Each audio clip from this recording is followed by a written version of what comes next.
Thanks for inviting me down. Really appreciate it. I'm not Rosa, who was meant to be here. I'm here last minute, filling in. And I've been sat down scribbling, thinking about what I was going to talk about. I've been scribbling down whilst other people have been talking, and I'm just about to throw it out the window, I think, because the J.J. Abrams talk that we showed right at the beginning has been hugely, hugely inspirational to me since I first saw it, which is about 2 years ago. And since TED is about sharing ideas and inspiring other people, I'm desperate to talk about it, but I don't know if I should go off road. Maybe I should stick to the script. So what I'll do is I'll talk about what I was going to talk about, and if there's time at the end, I'll talk to you about how I managed to gain £100,000 worth of promotion from a social network by recounting the story of the magic box. Okay? So, no PowerPoint for you today, but what I'm going to talk to you about is a film I made last year called Shoot the Summer, which is a film about festivals shot entirely on mobile phones. So basically, I went to about 8 or 10 festivals last summer with a bag full of mobile phones and then handed them out to people and said, shoot the festival how you see it. People went off, shot the festival, came back, gave me the mobile phone back, and I pieced together a film. And I was talking about it at the IBC conference recently, which is in Amsterdam. And I found the conference a little bit unusual, actually, because it was all about high definition, super high definition, 3D high definition, 3D augmented super high def. And there was me on the last day going on sort of like, to use a Manchester phrase, urinating on their chips by saying, I've just made a film with a phone. So I kind of did that. And then as I was on the plane going home, I was reading a magazine, and the magazine was talking about icons of the first decade of the 21st century. People were saying, it's the iPhone, it's the iPod, it's the hoodie.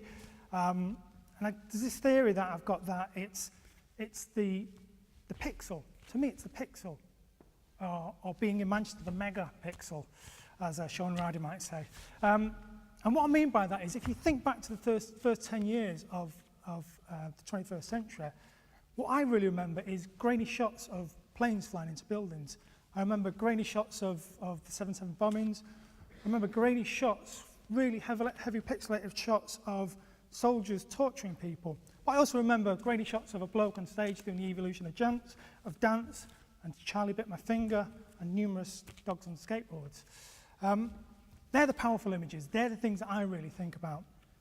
And I think that's really interesting, because we tend to think that super high definition is really, really important, but when something's powerful, when the story's good, when it's really important to you, your mind will turn even the grainiest picture into super high definition. Because I just ask you all now for 1 minute to think back to planes hitting buildings, think back to all them, and you don't think about, a really pixelated picture. You can recall them in incredible detail.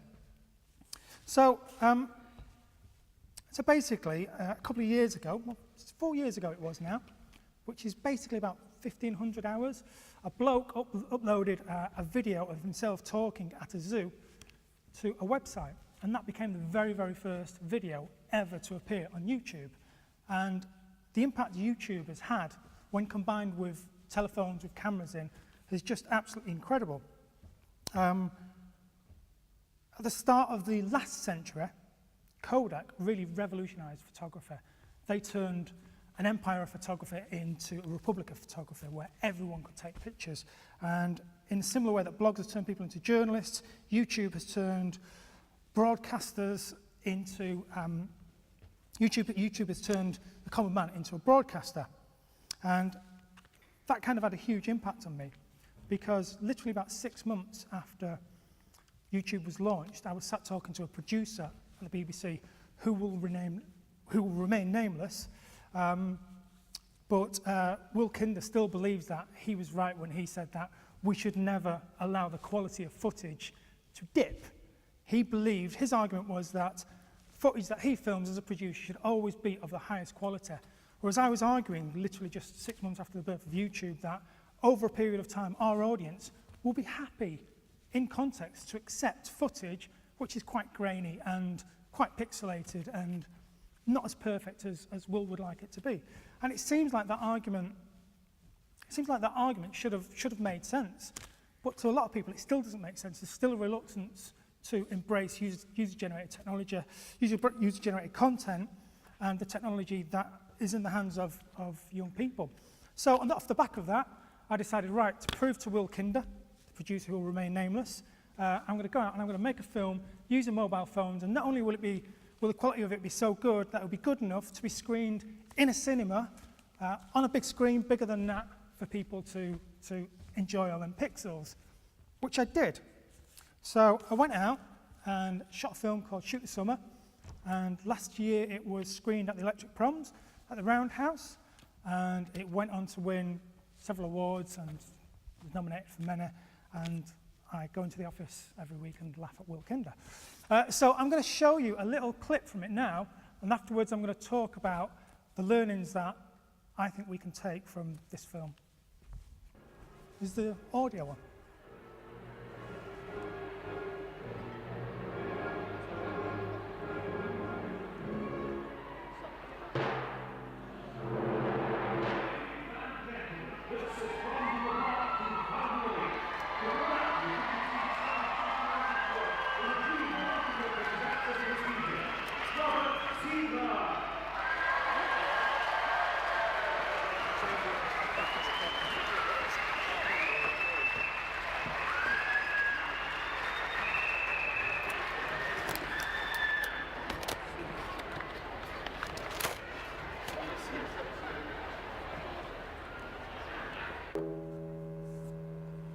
I'll read you a little story.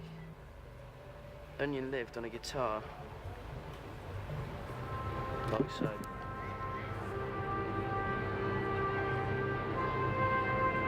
We've got a cameraman here, a mobile phone camera.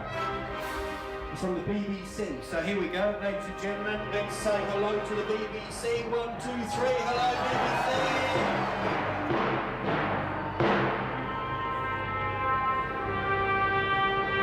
I'm Adam, and I like meeting new people at festivals. Like, I've met all these randoms here.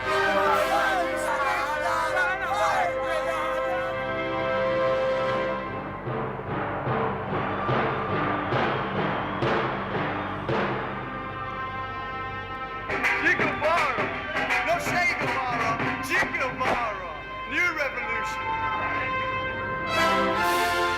Hello, my name's Christy. I'm working at Creamfield.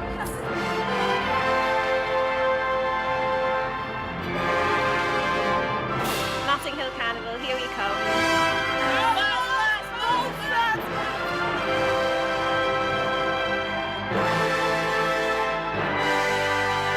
BBC has given us this camera and we're supposed to be filming our experience. I'm not really in the mood for doing no filming for BBC. What are they going to give me anyway?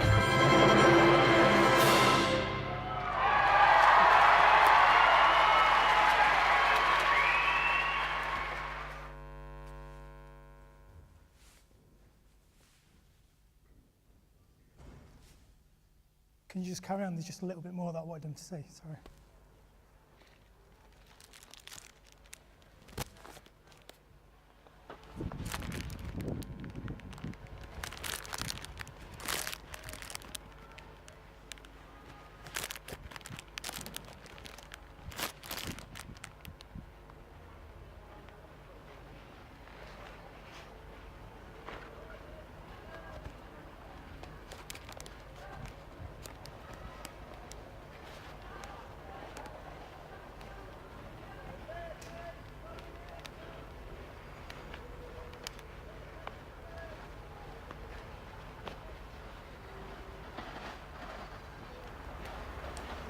Welcome, BBC.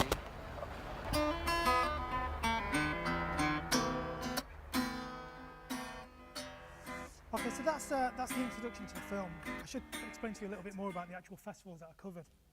What we tried to do is I tried to cover a festival from each network. So there was something from Radio 1, Radio 2, Radio 3, 6 Music, Asian Network, and 1 Extra as well. So it's quite difficult making a film that you could get together footage from all these different networks, playing lots of different musics and make it work together in one film. So that was really, really challenging. So there's two things that I think are really interesting about that. The first thing is the quality of it. So I'd spent a long time making a film which I really wanted everyone to know, this is all shot on a mobile phone, this is shot on a mobile phone. And when I was sat down in a cinema watching it, after about 2 minutes, I completely forgot it was shot on a mobile phone. The quality of some of the footage was so good that you stop thinking that it's shot on a mobile phone, which is kind of really good, but in a way it kind of disappointed me in a strange sort of way, because it was almost like they were just watching a normal documentary and there was no real challenge there in the making. So that was kind of a little bit strange. But the very last scene where the guy has got no head, effectively, and the camera falls over, I think that's really important. And when I was making it, I had an editor. And whilst he was editing, he was constantly trying to remove clips like that. He was saying, we can't put that in, there's no head in it. Or we can't put that in, the camera's on its side. Because basically when teens are shooting, they've got this terrible habit of, where's my phone? There it is. What they'll do is they'll shoot like this, because they're used to taking pictures like that. And then they'll go, oh no, it doesn't work like that, it works like that, because it's got to be landscape. So there was lots of shots like that I purposely kept in the film. And the reason why I did that was because I think these are such important times that in the future people will look back at the work that's being done now in terms of how kids are using mobile phones, and they may learn from them, or I hope they will learn from them. And to me, that's the language of how people are making films today. There might be mistakes, but I genuinely believe that we must learn from the mistakes that people are making. There's a very famous story from a photographer who, God damn it, I can't remember his name, but at the start of the last century, when people used to photograph street scenes, people had to pose in a walking position because shutter speeds were so slow, they would just be a blur if they didn't pose. And there was one photographer that just said, forget it, I just want everyone to walk, just get on about your business, and I don't care if it's blurred. And a lot of the fine art photographers at the time were saying, what the hell are you doing? This is crazy. It just looks rubbish. And his argument was, this is the language of photography at the turn of the century. I like my mistakes being in there. And I think there's a lot of similarities to what happened back then with what is happening now. So there was a photographer called Jacques Teague, and he's very much hailed as the founder of modern art photography. People found his work, which is basically some photo albums, they just said, this guy's an absolute genius. This is the way that we should be making art with cameras. I don't think what they realised at the time was they were looking at the work of an 8-year-old kid. And basically, he was just going out and shooting things as he saw things, which, because he was privileged to have access to a camera, he was just shooting and shooting and shooting. And he wasn't thinking in the same way that the fine art photographers of the future would think. He was just saying, just go out and do it and let's see what happens. There's a very famous picture that he took of a lady, which is jumping down some stairs, and she's jumping and she's got a long dress on and her legs are bent. It looks like she's floating. And when people got to speak to him, they were saying, this is such an incredible people. How did you manage to get this effect of this lady almost floating down the stairs? And he said, just ask her to jump. And I just think that's really, really, I just think it's interesting that the basic ideas of young people, you can switch that off now, by the way, Ian, if you want. You can knock it off if you want. So the ideas of young people who are doing things carefree, who are making these accidental masterpieces, really, really should be embraced by program makers and artists alike. So why make a film with a mobile phone? What are the benefits of it? Well, for me, I think it really, really allows us to get close to the person who's making the film. It really gets us close to the experience, and you really genuinely will get footage that you wouldn't normally get. There's a great example of a couple of years ago, we gave like a really small Fuji camera to Jo Wiley at Radio 1's Big Weekend and said, just go out and film some video on this camera. Don't take stills, film video. So she took it out for the day, excuse me, and she took it backstage, and there's a fantastic clip of her talking to the Kaiser Chiefs just as they're about to go on stage.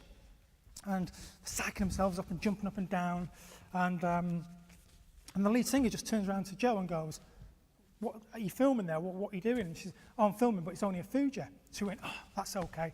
Leaned over the side of the stage and vomited with nerves, which there's no way he would have allowed that to be filmed in super high 3D, high definition, augmented reality, super 3D. How am I fixed for time? We're pretty much running out of it. We're running out of it, okay, sorry. So it just really, really allows you to get closer.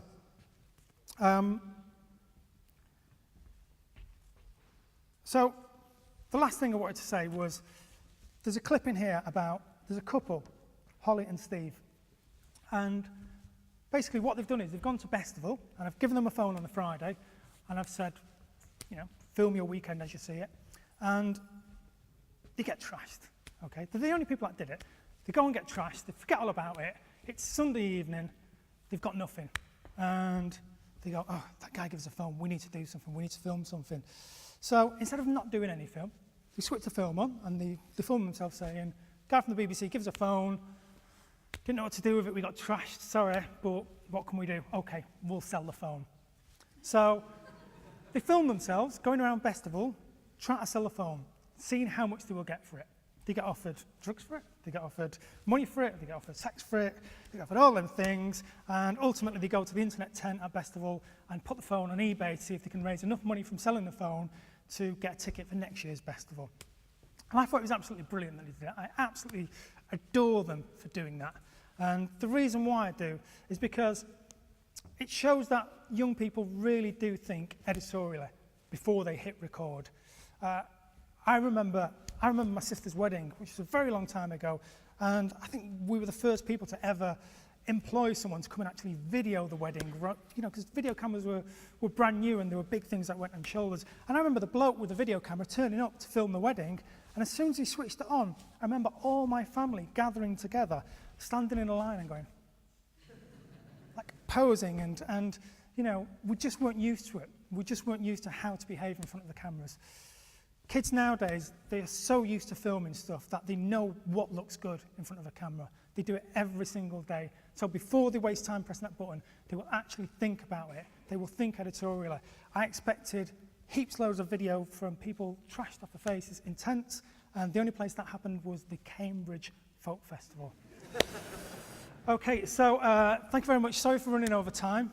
I'll stay here. First of all, thank you very much for the talk. Okay. Pleasure.